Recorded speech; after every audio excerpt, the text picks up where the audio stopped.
Welcome to WRPB and WRPB Studios. Okay, so the world is such a small place, and years ago, there was a movie that came out, 6 Degrees of Separation. And I believe that God has changed that to 3 degrees of separation and connects you with people that are kind of on the same level with you. Even though you're super far apart in what you do, your belief system becomes one and the same. And with me is Raphael, M.A.G.A Junk Removal. Correct. I get that right? Yes, sir. I try to get it early because I'm old, so I forget some of that stuff. No, that's fine. So before we go anywhere, I want to thank you for your service. You were in the Marines. Appreciate your support. Okay, and I know that I get to do what I get to do because of people like you. Yes, sir. So let's talk about M.A.G.A. Okay. What is M.A.G.A? M.A.G.A is short for Marine Acquiring Gear Again. It's a junk removal and hauling business. I started it last year, so now we've crossed the 1 year anniversary, which is kind of all glory to God because I'm here now and we're doing this. Right. So it started because the truth is St. Lucie County, when I got back, my wife was in the Coast Guard, so she was getting out last summer. So when we were coming back, I needed something to start up. But St. Lucie County had this trash service that was messed up, that people had trash was getting picked up. I get it. 3 weeks a month. So I said, I got a truck, and then next thing I know, I was like, if I can get a trailer and if it gets approved, then I know this is the next step by God. And then I did. And then it just gradually started growing with a little faith and more, and now I'm here. So I guess you already gave me why you got into it. Mm-hmm. But I'm going to guess in your mind, it was just the path that was provided for you. Yeah, I seen the times that was coming, and I said, like, if we come in a recession, this is a recession-proof kind of business because people continuously need to throw things out. You have kids? Yes, I got 2 boys, okay, 7 and 5. So your wife and the 2 boys, they give you support in what you did in making this change? Yes, sir. I give support because when my wife was getting out, I blessed her with creating her LLC for mustard seed bakers. She was a baker in the Coast Guard. Oh, okay. Culinary specialist. So she was in the transition of like, what do you do when you get out? Because your life comes crashing down because you don't have that support system anymore in the military. So that led me to follow her footsteps because if I did it for her, I can do it for myself as well. So what does she do now? She's she owns her own business, so she's a custom cake and bake designer. Oh, really? Yeah, up here locally. And my wife is a very high-end chocolatier. That's good. Yeah, so she makes high-end chocolates and truffles and stuff like that. She doesn't really do baking. Christmas time she'll do some cookies and stuff, but she doesn't really do baking. And I always get asked about specialized cakes because I'm the go-to for everything because I've been around for so long. You know a lot of people. So I'm the go-to, and people know that I'm only going to bring on and deal with people and help them because they'll do what I tell them, not because I'm great, because they know I'll never do anything to hurt them. You know, and that's always been my belief is to be one to give back. So let's get back into your junk removal. So I call you up and I say, God forbid, a family member passed away. Okay. I live in New York. I need their house. Do you do clean out? Yeah, we do estate cleanouts, garage cleanouts. I also do dumpster rentals. I've done some commercial work too. I do rent out my trailer for roofing when the roofing season is hot. Just because since I work for myself, I can dictate where my schedule is. So if I'm free and you need it, I can be there in a split second. And you know, everybody has their own opinion about competition in business. Mm-hmm. I have other dumpster rental people that I deal with, and I've coined the phrase co-opetition because you're one person, so you can't do 5 jobs December 5th. So you find people that are like you, have the mindset that you, and they're in the same position, so they can't do 5 jobs on the same day. Mm-hmm. So you guys work with one another, and so that's co-opetition. Yeah. It's a friendly competition, but you want to help one another because there's enough for everybody. I mean, God blessed it with me. I had this quick story. I had a 19-year-old kid reach out to me on Facebook middle of my first year, and he saw my truck through in St. Lucie County, and he reached out, wanted to start his own business. So I said, if you get a trailer, because he had a dually, I was like, you can start a business. And next thing you know, 2 months later, he started his business just because a 19-year-old kid took that leap to get an LLC. And then when I saw him one day on the job, I asked him, what's the difference between you and your friends? He's like, I got freedom, and they're in like a prison mentality because they're working for the man instead of working for Oh, themselves. they have a So I job. gave back where like I don't have to be a gatekeeper, right? We're Right. not gatekeepers. We're here to share the information. If God bless you, share that blessing back. Well, he has a job now, the Hmm. other guy. And And, a bigger trailer than I do. well, I'm not even talking about, I'm talking about his friends. Yeah. So they have a job, which is the acronym for just above broke. Hmm. Okay. And they both, and I don't want to take away from it, they both have their benefit depending on the personality that you Correct. have. My brother and my dad, they were workers. They could not be an entrepreneur. Firstly, you have to be a little crazy to be an entrepreneur. Yeah. That goes without saying. And if you have a brick and mortar, now in your case, it's not about a brick and mortar, but it's about a truck and a trailer, which is like a brick and mortar. Correct. You have to be a little crazier because you have insurance to pay, Hmm. gas, and a whole bunch of other stuff that A goes lot with of it. fees that come to it. Yeah. So let's talk about basically you. Someone has So if you reach out to right. M.A.G.A Junk Removal and I answer, I'll ask you if, depending on the size, you'll tell me what needs to be thrown out just so I can dictate that. And if it's a possibility, you can send me a photo because we live in the technology era. A quick photo Right. can give you like a good estimate between it can be a little higher or lower. But I also do free estimates where I just show up, look at it in person, kind of give you the runaround because trying to do it over the phone and texting kind of gets misleading. Yep. You know what I'm saying? Because the person might forget. So I'd rather just knock it out right away. But there's more to. Like, I don't think people understand what junk removal is and clean out is, because you just don't come to the house and load up your truck and it's done. You have to go and dump the stuff, Hmm. and there's a fee for dumping Correct. and gas. Yes. Okay, you're not driving a smart car. No. Wear and tear. I'm driving a big pickup truck too. Okay, Yeah. so those are things that people need to understand when you're billing them. And the other thing is, and correct me if I'm wrong, but there are certain items that you can bring to the dump, but there are items that you cannot bring to the dump. Correct. Okay, like I don't know that bringing car batteries is something that the dump really takes. No. I don't know that they Hazardous take material. tires. Tires I usually take to the scrapyard. Okay, and then the other thing that I learned is paint, liquid paint. You can't dump. Nope. But they make a powder or something that you can put in the can and it dries it out.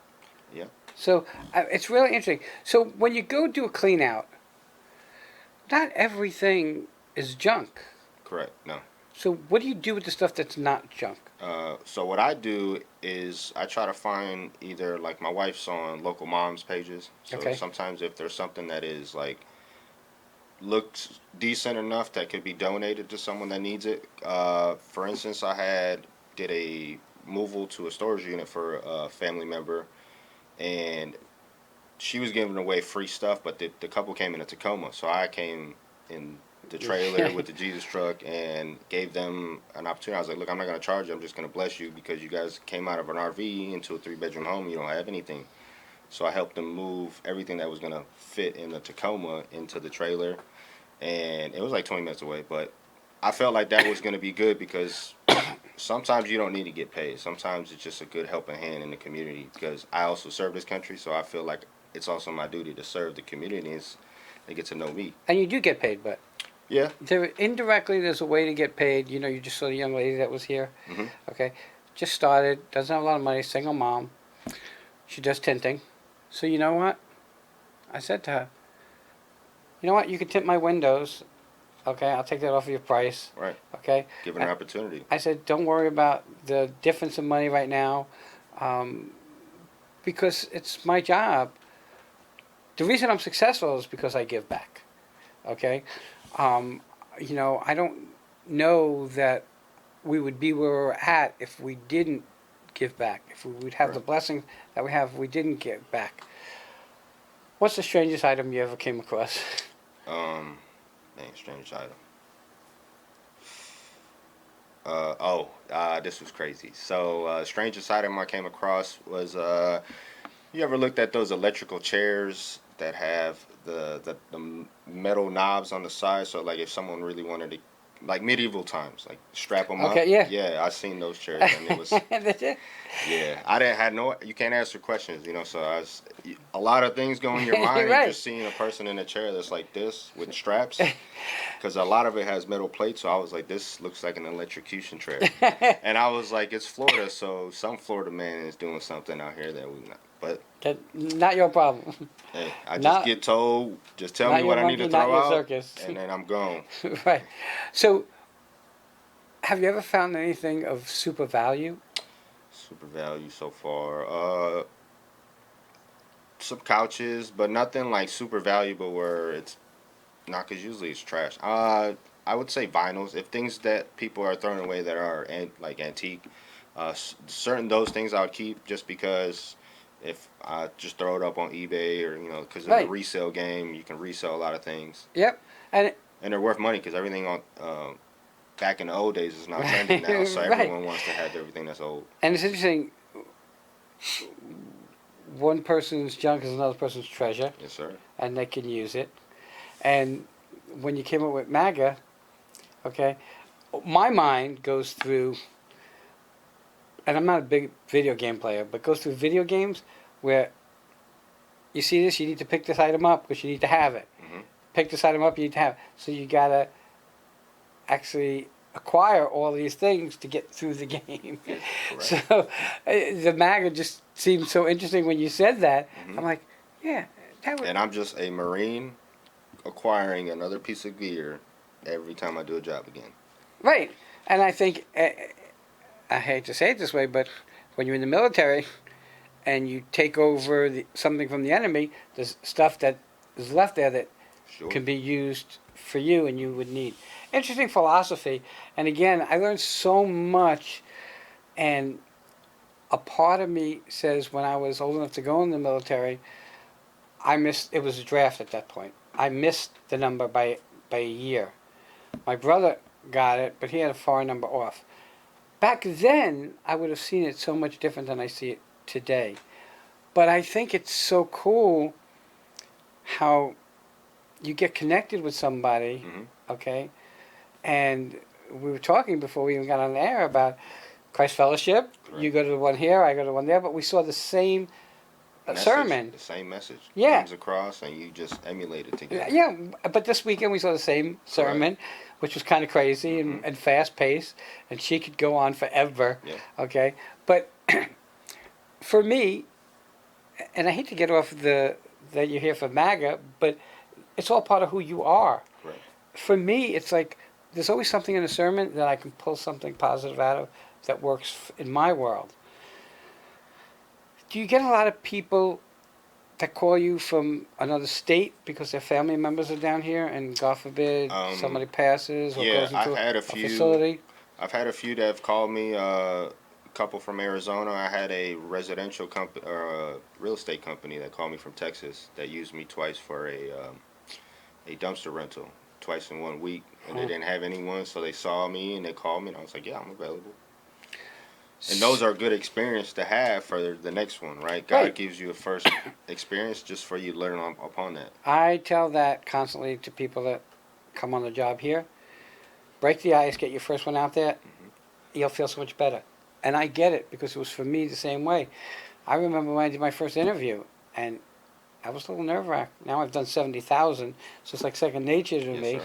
And I don't buy into the channel 12, 25, 5 way of interviewing. Okay? I knew nothing about you till you walked into the door here. As I learned, everybody else learned.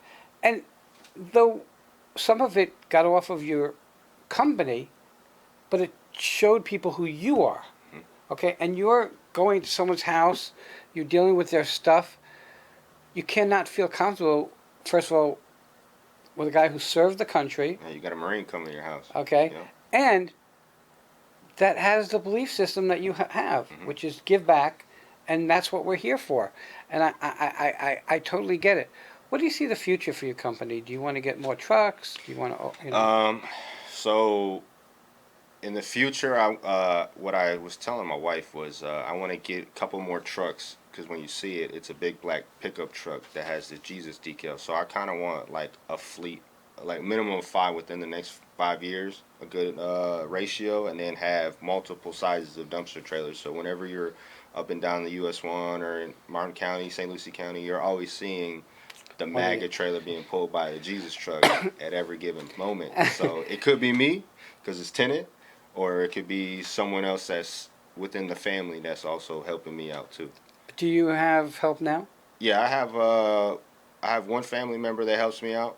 But yeah, I mean, my wife helps me out sometimes too. Yeah. I mean, she's Coast Guard, so she's military too. So Oh, that's yeah. You drag her out? Sometimes, yeah, I help her with her business, so it's just it's a Well, mutual. I get it. I help Yeah. my wife with the chocolate company. Our success is, her success is my success. That's right. That's so true.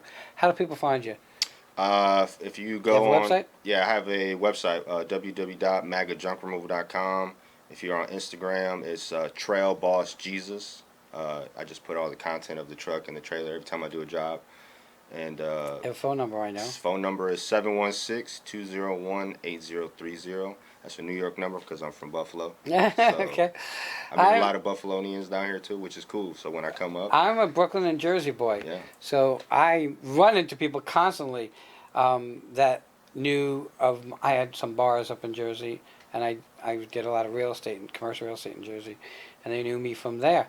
I even ran into a gym teacher that I had in 6th grade. Okay, down here. He was down here. Everybody seems to end up down a here. lot of people. Yep. And then when they see me or that I pull up and I got my Bills hat, they go Bills. So that's a icebreaker right there, or Right. the Marine status, or just Jesus allows any ice to be broken. Just So I've interviewed Jimmy Buffett 2 times, great. and he's passed away. Yeah. And we as a group made a commitment to the end of the month to wear Parrot Head clothes. That's cool. My radio station in the car is Margaritaville on XM, and that's all it plays. We don't change it off of the car to the end of the month. Those are things we do. And you're right, we've run into things that we do for a reason. I sit on a crisis line for adult sexual abuse survivors because I am one. I believe that everybody goes back in a different way, and everybody deals with things in a different way. I can't, for me, I wasn't in the military, and yet I know how important it is. Now on our YouTube channel runs a piece with a sheriff's deputy from here Okay. that was at 911, at Wow. 9/11, Yeah. and told his story. And it was Which important. today is 9/11. Yeah, that's why we did it. Yeah. Never forget. Okay, and I don't think first responders and military get the blessings that they should get. No, because the country is upside down now. So the spirit in Florida, you'll see tremendously when I drive, because I got 2 big flags on the back of my pickup, the Trump 2024 and a Marine Corps black flag that's red, white, and blue that symbolizes the 13 Marines that died 2 years ago at Kabul. Hmm. So that's why I fly that one, because that's something, a belief that you have, Yep. and it's within you. brothers and that you sisters feel died good. for this freedom. Yep. So We're running out of time. What's the phone number again? 716-201-8030. Well, God bless you, brother. everybody, check them out. If you have any questions, and I tell you this all the time, first of all, one is always use a professional. If you don't use a professional, it's going to cost you 5 times more in money and 10 times more in aggravation. And 2 is pick up the phone and call him. He'll be more than happy to answer any questions you have, because some people get confused. Well, should I just bring the stuff to the curb or not? If you bring it to the curb in your home, it could sit there for who knows how long, and some things they won't pick up. So why would you want your property to look like that? You got to look a little deeper into everything. And I give you the ability to talk to people who are willing to help you out. It doesn't cost anything to pick up the phone and call him and say, hey, this is my situation. What's the best way to handle it? Everybody, we're out of here. We'll be right back. Have a great day. Go Bills.